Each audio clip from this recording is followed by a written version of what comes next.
You're listening to Civic Media. You can tune into any of our live shows on any radio station across the state with the Civic Media app. Find us in your phone's app store and listen anytime, anywhere. Broadcasting live from the Civic Media Studios in Green Bay, this is Nightlight with Pete Schwaba, your inside source on everything entertainment from Wisconsin to Hollywood.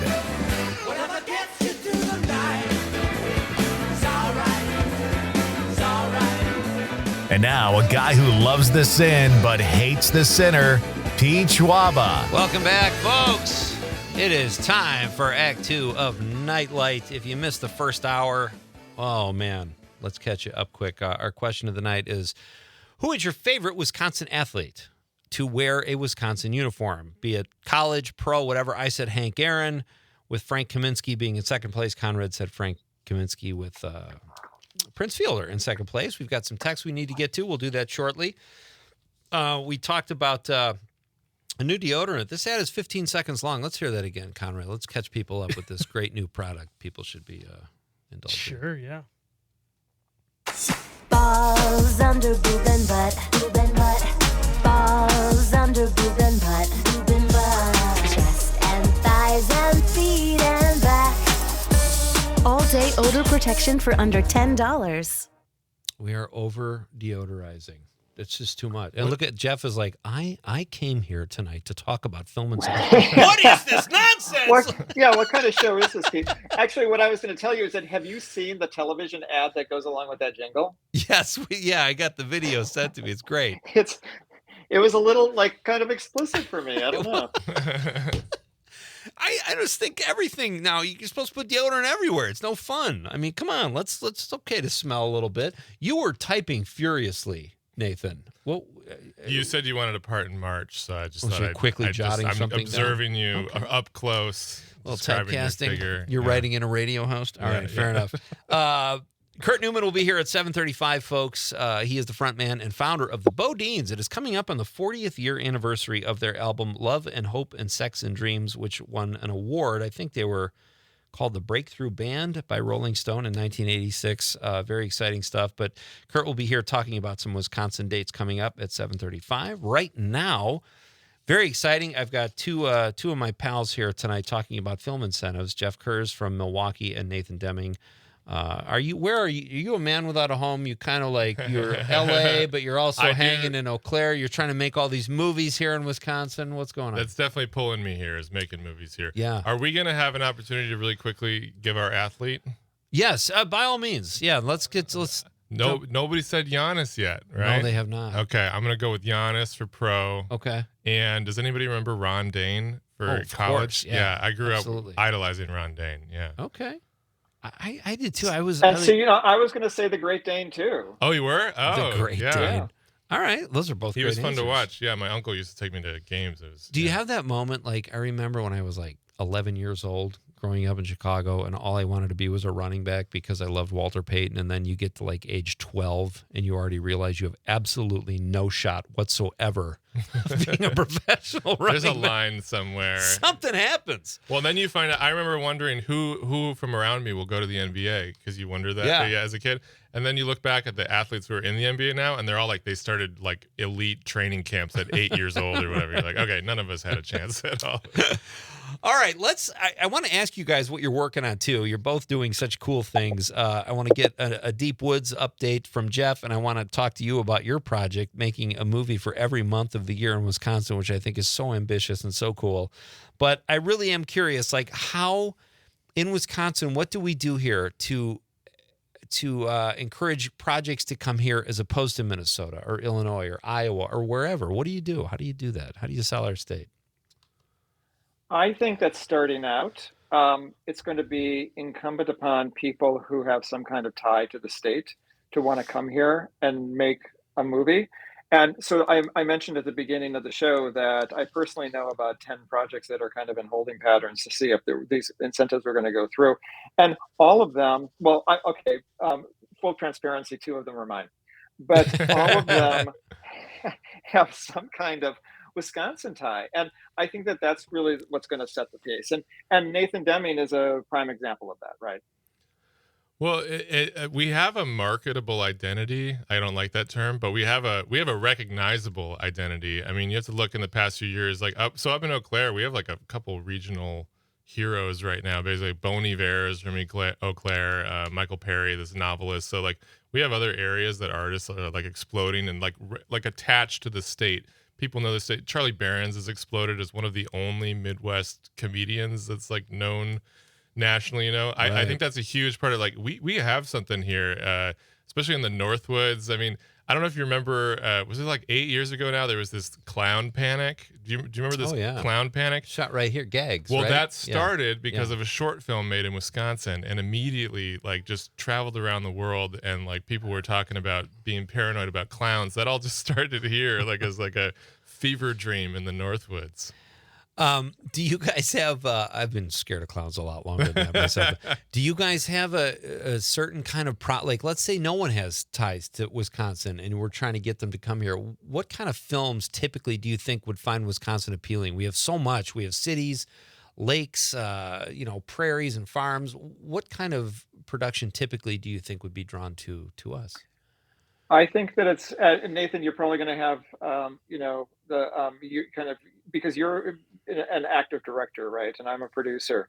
But I really feel like Wisconsin is primed for modestly budgeted movies that, could be holiday movies. There's an insatiable appetite for Christmas movies, as Duluth has discovered with some of the movies that they're making.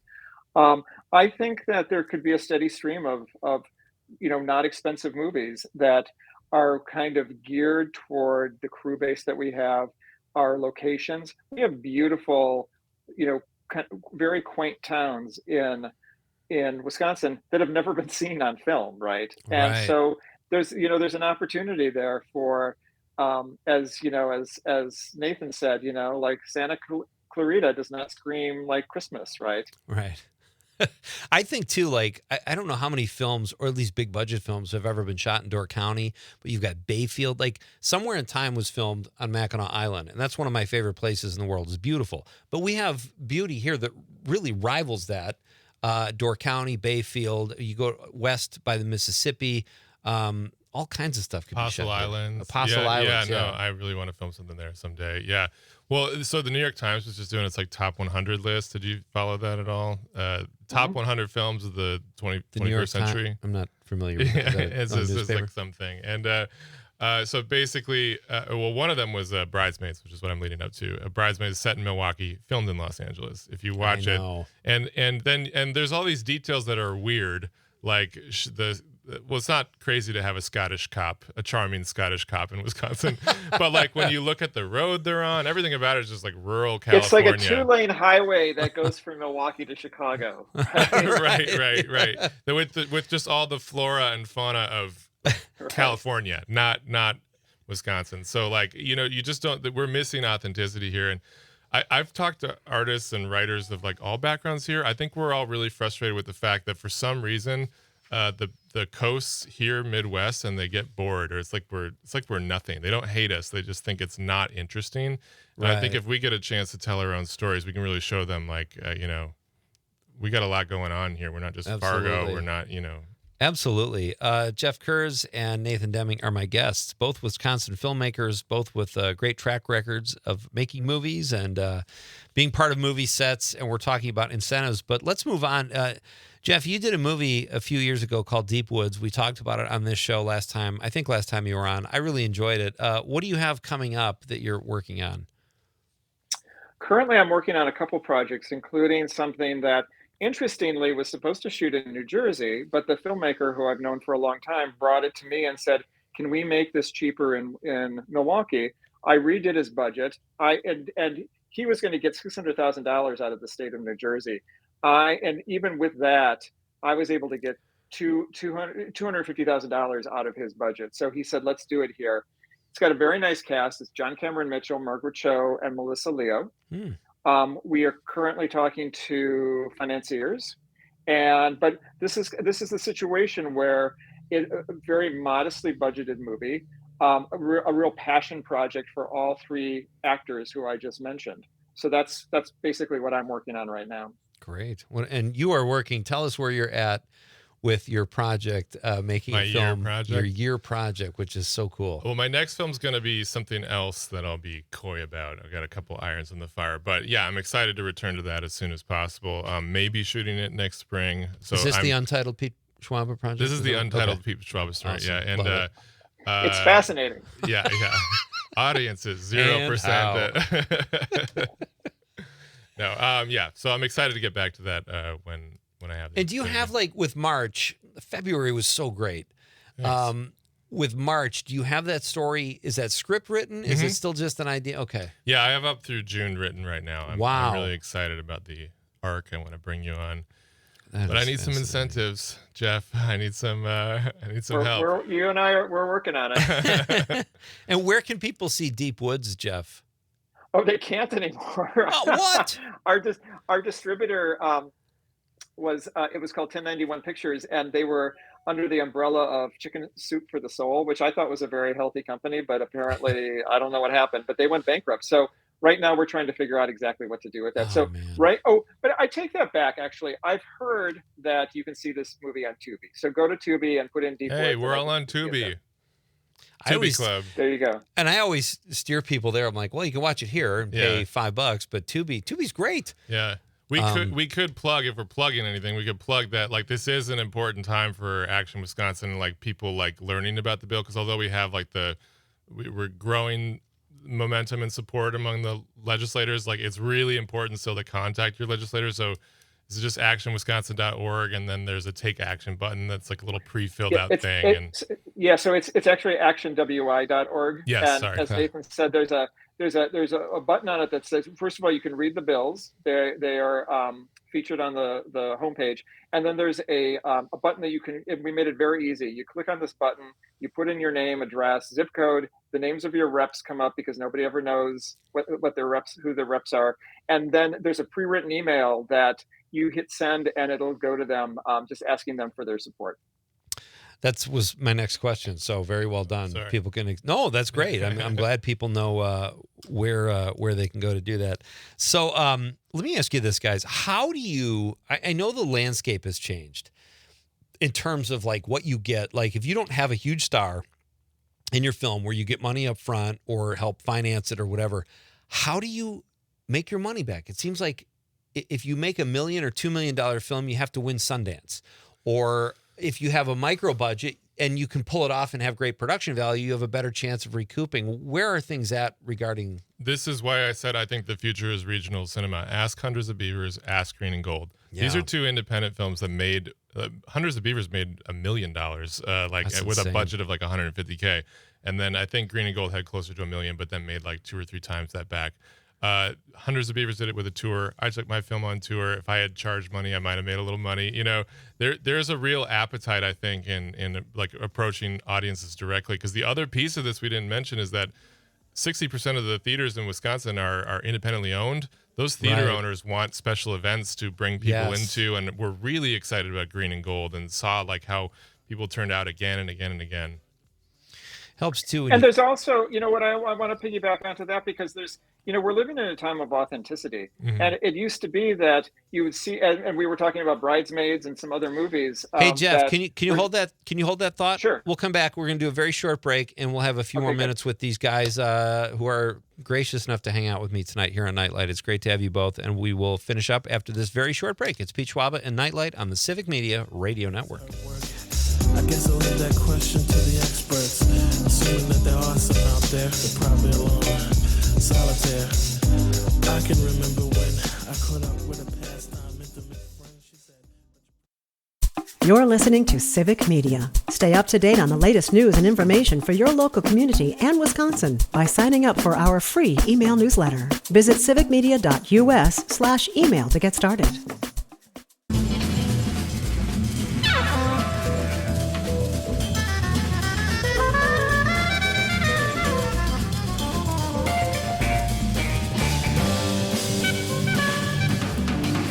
Done with the script? Okay. All done. Hey, it's Pete Schwaber and Nightlight. Welcome back, folks. Kurt Newman will be here in just a few minutes talking about some upcoming tour dates for the Bodines, including one at the Atwood Music Hall, the beautiful new Atwood Music Hall.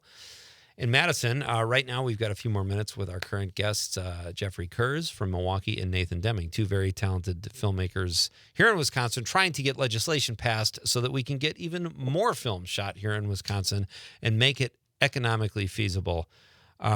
Jeff, you were making a point right before the break, and I would love for you to continue with that. Oh, yeah. I was just saying that I think that we're living in a time of authenticity. And for so long, we've seen films set in Wisconsin that weren't made here with people who really haven't spent any time here. And I think that, to Nathan's point, if you give the people what they want, they'll turn out. And so not only Green and Gold, there was that recent documentary about the 1982 Brewers during the World Series. Just a bit outside. Just a bit outside. Yeah, exactly. Right. And I think that it's a combination of giving the people what they want in a kind of a regional atmosphere. If it breaks out, that's fantastic too, right? And it's also about trying to be as economically prudent as possible in terms of how much a movie costs, right? Yeah. Boy, I would love to be able to do budgets. Like I finish something or my son will ask me to help him with something. I'm like, I just don't know budgets. You have to know budgets to know what's feasible, right? I mean, I know how to do budgets, but I'm never correct. I'm always under what I need to spend. It cost you $4,000 to get here from Eau Claire. Yeah. That was a red flag. I don't know how that happened, but well, this has been great, guys. What are you guys watching? Have you seen any of the big summer blockbusters? I just saw F1 a couple days ago, and I was underwhelmed. But what have you guys been watching? Jeff, you go first. So we just started. So I'm a huge Scott Frank fan. So he did Godless and Queen's Gambit for television, but he also wrote Out of Sight, that Steven Soderbergh movie, and he has a new series that's on Netflix called Department Q that's set in Belfast, I'm Ireland. watching that right now. Yeah, it's great, right? Great, we just started it last night. I really like that. As a palate cleanser, there's this great series called Adults about these 20-somethings living in Brooklyn that's hilariously funny. So okay, that's kind of, and as far as like feature films, loved Ryan Coogler's movie Sinners. Oh my gosh, that was great. That's my favorite so far this year. And it's funny, I just gave Out of Sight a rewatch about 3 months ago, and why isn't Don Cheadle more of a famous actor? He is so great in he steals that movie for me. Like Clooney's great, he's fine, but man, I love Don Cheadle. Yeah, no, absolutely. What about you, buddy? What are you watching? This weekend, my brother and I binged all the documentaries about Ocean Gate Titan. Oh, is that the thing that exploded? The sub that imploded, yeah. We got sounds whimsical. Not high watching. Wait, there's more than one of those? Oh, there's like 3 of them. The BBC, HBO, and Netflix all made a documentary. So you put them all together and you get something. I want to know how they. And by the way, for those of us who don't have time, which is the best? The HBO one. Really? Yeah, that was pretty solid. The Netflix one was like lazy. They just like edited together archive footage and were like, here we go. Well, if I had $1 million, the last thing I would do would be something life-threatening. Like I've made it. Why am I doing? These guys are insane, right? Jeff, you got a ton of money. You know what I'm talking about, right? I'm loaded. What about binge watching? Are you watching? Like you mentioned Department Q. I just started that, and it's just so great. I watched a movie or a show recently that I discovered that came out in 2012 called Line of Duty. I'm back and forth on British. People that watch all the British shows kind of look down their nose at you, even though they live in Freedom, Wisconsin. Like, it's like, okay, I like some of the British stuff, but not all of it. You know what I mean? Like, but this Line of Duty was so good. And it was like the #1 show on BBC 2, and they moved it to BBC 1, but there's like 6 seasons over like 10 years, and it is dynamite. I cannot say enough good things about it.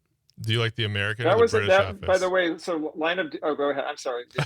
Well, he asked me if I like the American or British Office based better. on what he just No, said. I know. That's a great question, because when I first saw the British Office, 12 episodes, and then they wrapped it up with the Christmas special, I thought, I'm going to boycott whatever America does with this. Yeah. But I have changed my thinking. What America does is so much more difficult because we make so many damn episodes. What they did was incredible. Steve Carell is brilliant, and I think it was harder to do what NBC did almost than it was to do with what Ricky Gervais did in BBC. So how's that for an answer? That's a good answer. They're diagnosing different cultural problems too. True. So yeah, I got to go with the British one. That's true. What were you going to say, Jeff? Oh, I think that I was talking about Line of Duty. That was huge. That was one of those shows that were like people stayed in. When people still did that, they would stay in to watch that. See, okay, that makes total sense because I had never heard of this, and I don't even know. I stumbled on it, and they have these great interrogation scenes, but then it was at the end of season 3 where the Kate character all of a sudden is carrying a machine gun and chasing someone down a city street. And I'm like, this show has everything. Like, just when you think it's this cerebral show, they break out this great action. Great stuff. Tell us when we can, we've got about a minute left, guys. When will we have some closure, or when will we find out about the legislation, whether it passed or not? It's hard to say. So first of all, today was the last day of the spring session for the legislators. Okay. So in my mind, I think that, and this is not too far away, I'm thinking that early September, we're gonna get some kind of general vote. But if that's 2 months away. So right. And you said you liked its chances. I mean, it feels good. I mean, we got these legislators behind us, and again, the more we've talked about it, it just seems like generally people are for it, and they just don't know what it is. I mean, I get it. Like tax incentive policy is a little obscure, but it's just the landscape of filming now. And then the other thing people don't know is the big picture that Hollywood's leaving Hollywood, and they're worried about LA becoming Detroit, which is just bonkers to think about. Right. So that's part of the opportunity because LA's losing jobs, Chicago's gaining jobs, Illinois is gaining jobs, Minnesota. You can't surf in Detroit. We'll leave it there. Jeff, thank you so much. Nathan, best of luck, you guys. Keep us posted and don't be strangers. You're very welcome. We're coming back with BoDean's founder and frontman Kurt Newman next on Nightlight with Pete Schwaba on the Civic Media Radio Network.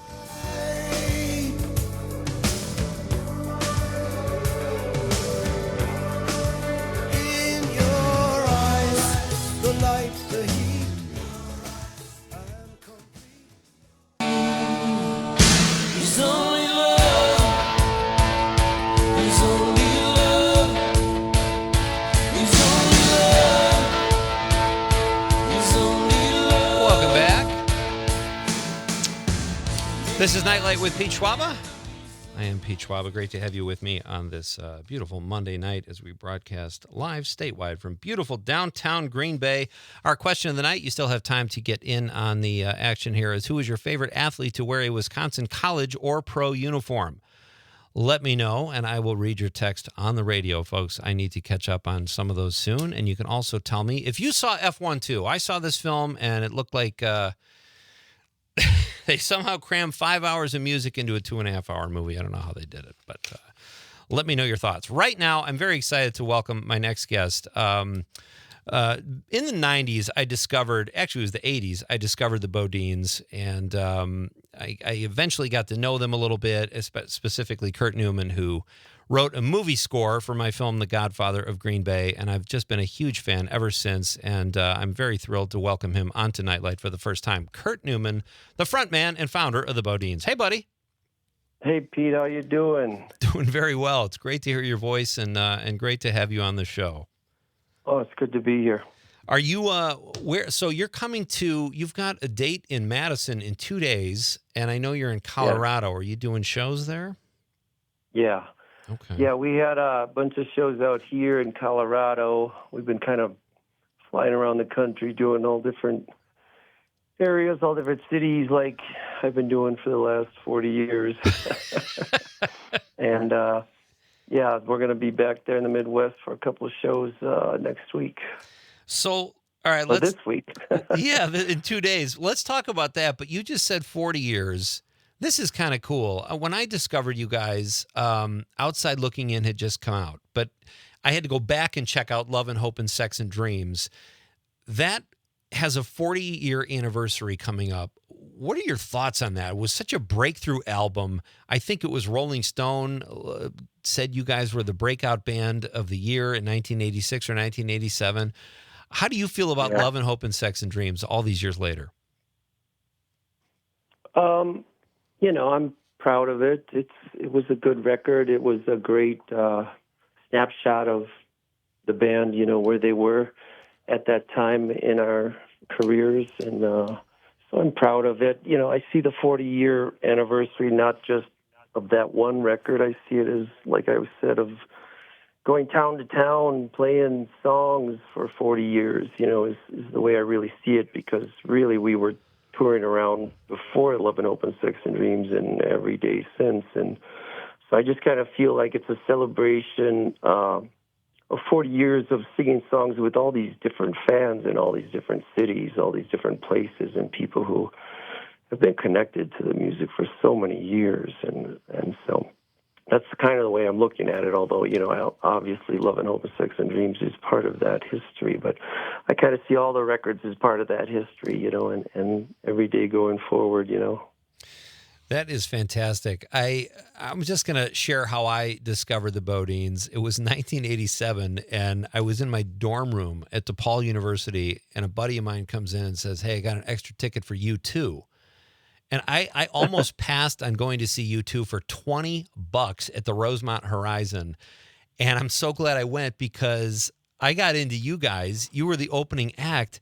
And when you said we're from Waukesha, Wisconsin, the place went nuts because you guys were so close to home. And that was the first time I saw you guys, and I've been hooked on your music ever since. It's been just so much fun. So let's talk about, you have a date coming up in 2 days in Madison at the brand new Atwood Music Hall. What have you heard about it? And do you have a favorite venue in Madison or one you typically play? No, we played lots of different venues there, probably all of them, and in the time frame we've been playing. But this one, they just kind of got back together. My understanding, it's got quite a long musical history to it, and the room looks pretty cool as far as set up for acoustics. It's set up for music and performance. So I just really wanted to give that room a shot and see what it sounded like as well. And so we'll be there. It's, like I said, it's relatively new to the town or being reintroduced, rather. But I'm looking forward to seeing what it's like, what it sounds like in there, and what it feels like. One of our texters, Bridget from the 818 area code, says, Kurt Newman, my favorite, 4 exclamation marks, Kurt. I'm just telling you. She says, such a talented musician and songwriter, the best live performer I've ever seen. That's kind of cool.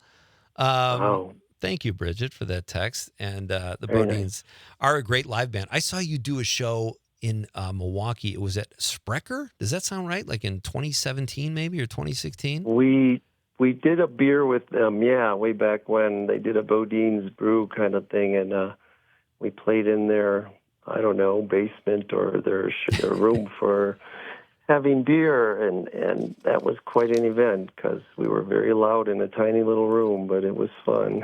It was a blast, and you look like you were having so much fun. I think Kenny Aronoff was playing with you. I know he was because I got a picture with you guys, but what's your favorite venue to play, Kurt? You've played huge venues, and you've played these little ones.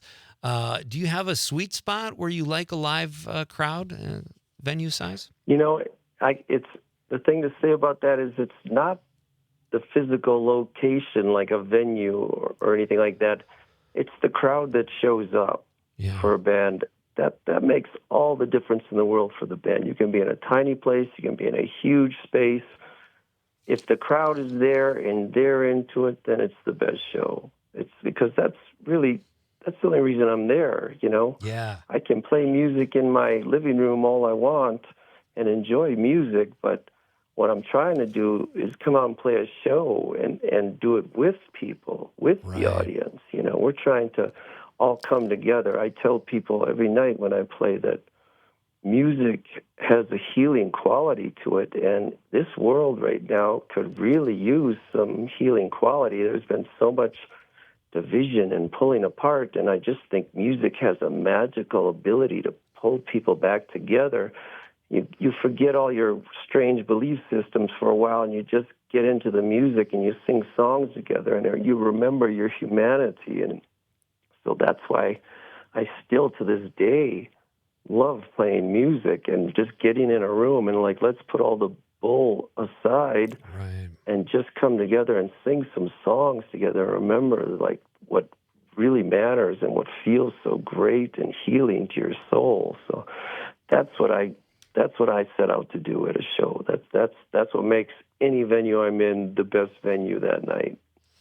That's a great answer, and it's funny because I remember when I would go see you play in the 90s or 2000s or whatever, I never cared what people's political beliefs were. You know what I mean? Like, we're just all here enjoying music, and you're very right about that and the healing powers. One of our texters, Tom from the 414, says, "Hear to music." Agree with Kurt.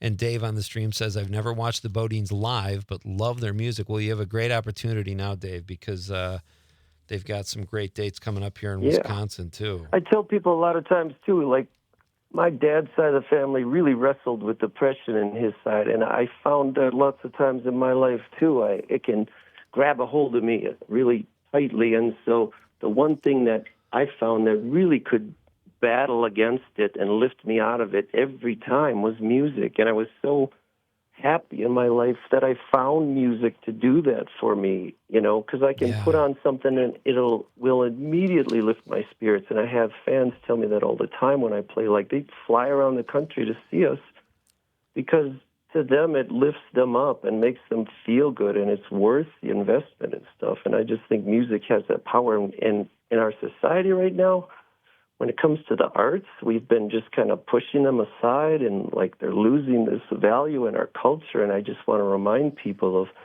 how important the arts are in your life. They have a priceless quality to them that, other things just don't. You can go out shopping and buy clothes and cars and jewelry. It just doesn't have that same quality that the arts have, Right. In a car, like, the value wears off after a while. You like it when you first drive it, but the music that has been there your whole life, you keep coming back to it. It's always there for you. And I could not agree more with you.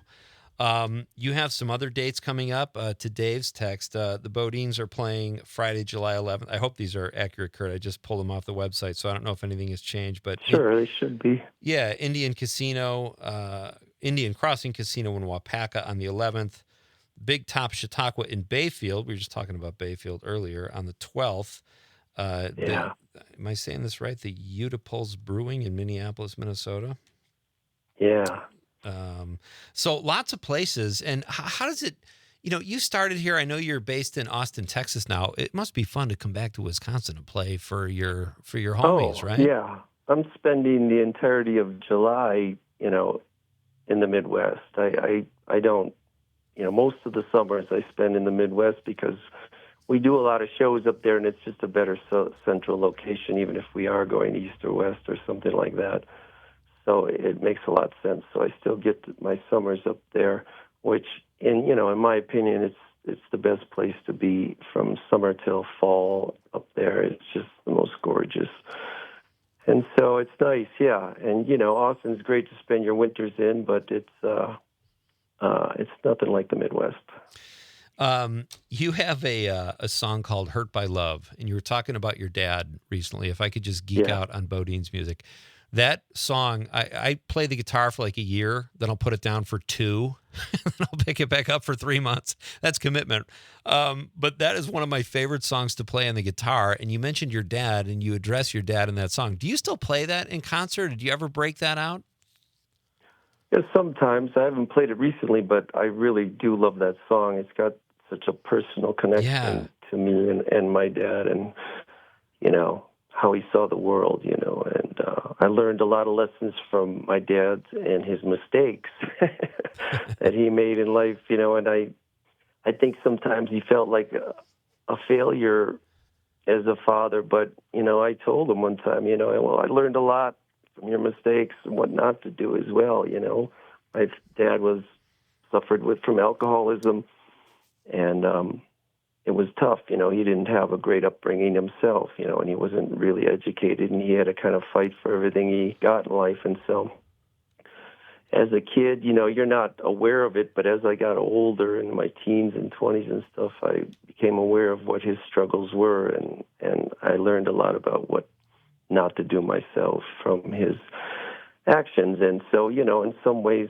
it's a good lesson. He gave me some good lessons to learn as well. But, so, I try to write. I also wrote a song called Father's Day that's on Indigo's Dreams. That's a really beautiful song, which is also about my dad and his struggles with alcohol.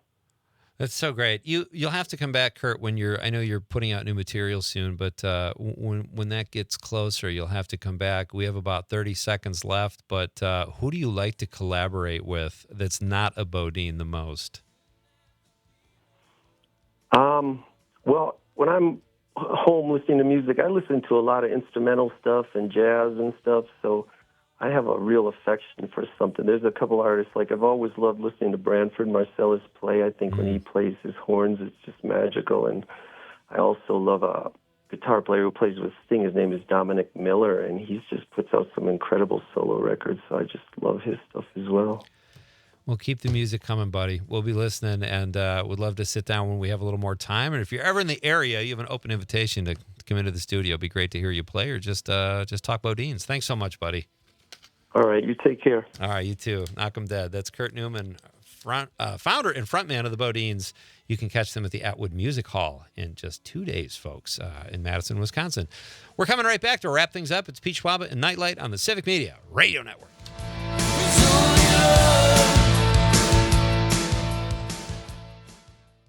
You're listening to Civic Media. Find the latest news, information, and archives of all your favorite shows on the Civic Media website, civicmedia.us.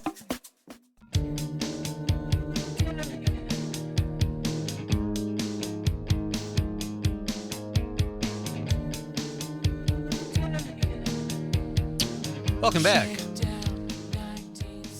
Been a fun show. Talked some film incentives, some filmmaking here in Wisconsin, and then with Kurt Newman, the founder and frontman of the Bodines. I don't know what I was thinking. We booked Kurt for like one segment. I had 200 questions. It's just a little bit off there. Yeah. But it was fun. Good to catch up with Kurt. And again, if you do happen to watch The Godfather of Green Bay, that is Kurt's score that he wrote throughout the film, and lots of Bodine songs on the soundtrack too. So check that out, and check out Kurt at the Atwood Music Hall with his band, the Bodines. That's Thursday night. Lots of other Wisconsin dates: Indian Crossing Casino, Big Top, Chautauqua, and Bayfield. If you're over in the western part of the state, you can catch them in Minneapolis. Go to bodines.com or net. I can't remember if they're a com or a net. I was just on the website earlier. But tomorrow night on the show, Carl Lowenstein will be here from Sturgeon. What did I say? It was Sturgeon Distillers. How do I not have Carl's information here? I literally just had it, Conrad, and now I can't find it. Carl is, he's going to be here in the studio, and it's Sturgeon Spirits Distillery. Sound like I've been drinking.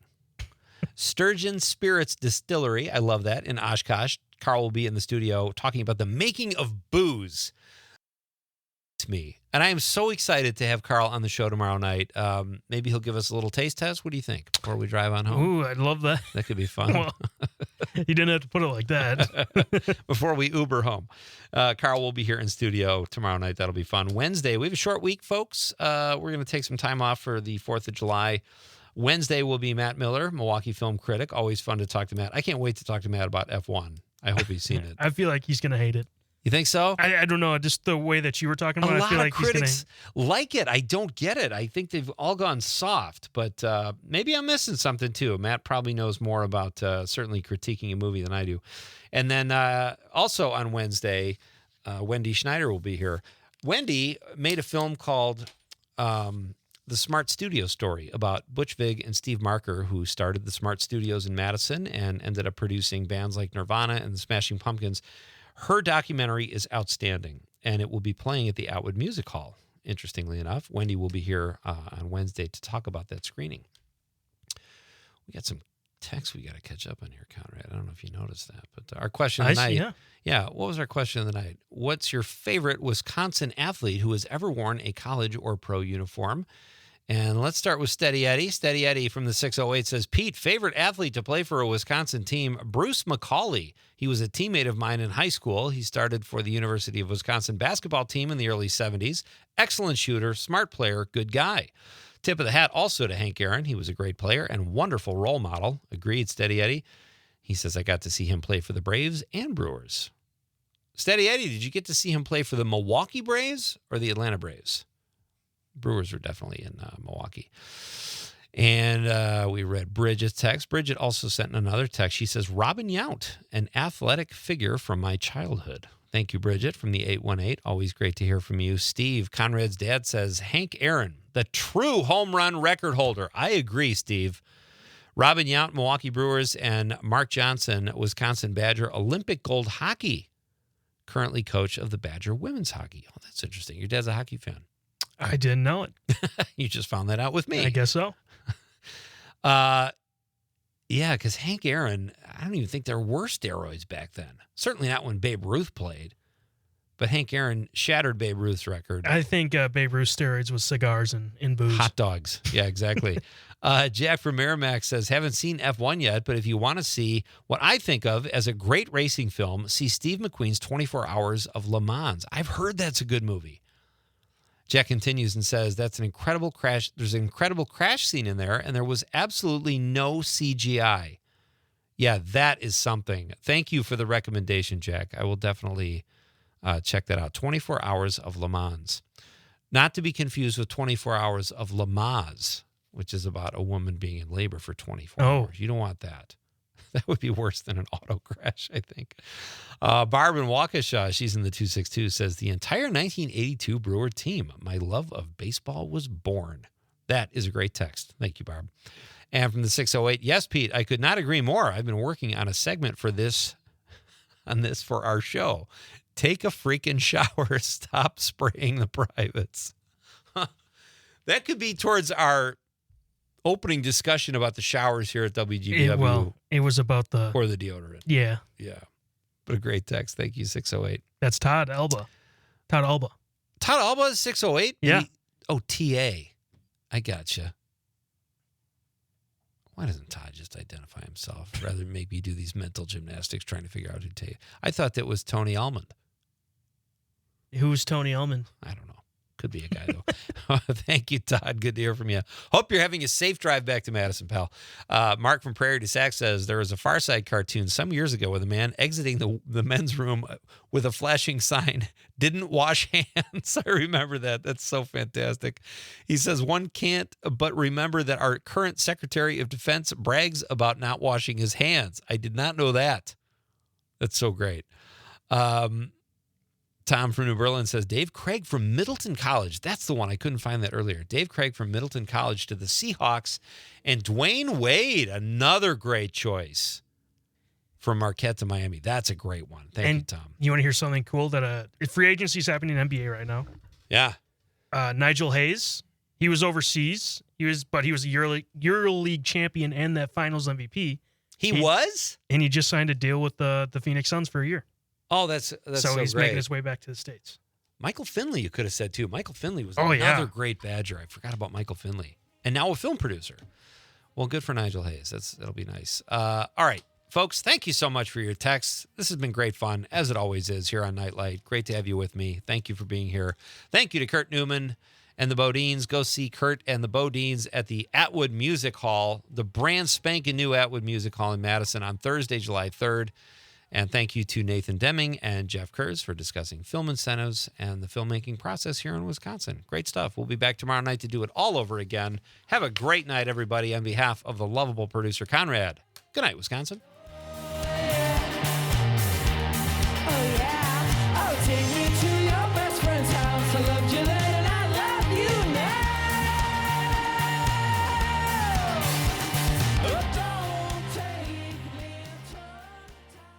The national news cycle never stops, but it can be hard to find news about your local community. Civic Media is dedicated to providing quality local and state news coverage across Wisconsin. With the Civic Media app, you can get notifications about local stories that matter to you and your community. Find the free Civic Media app in your phone's app store and choose notifications from the menu to tell us what kind of news you want to hear about.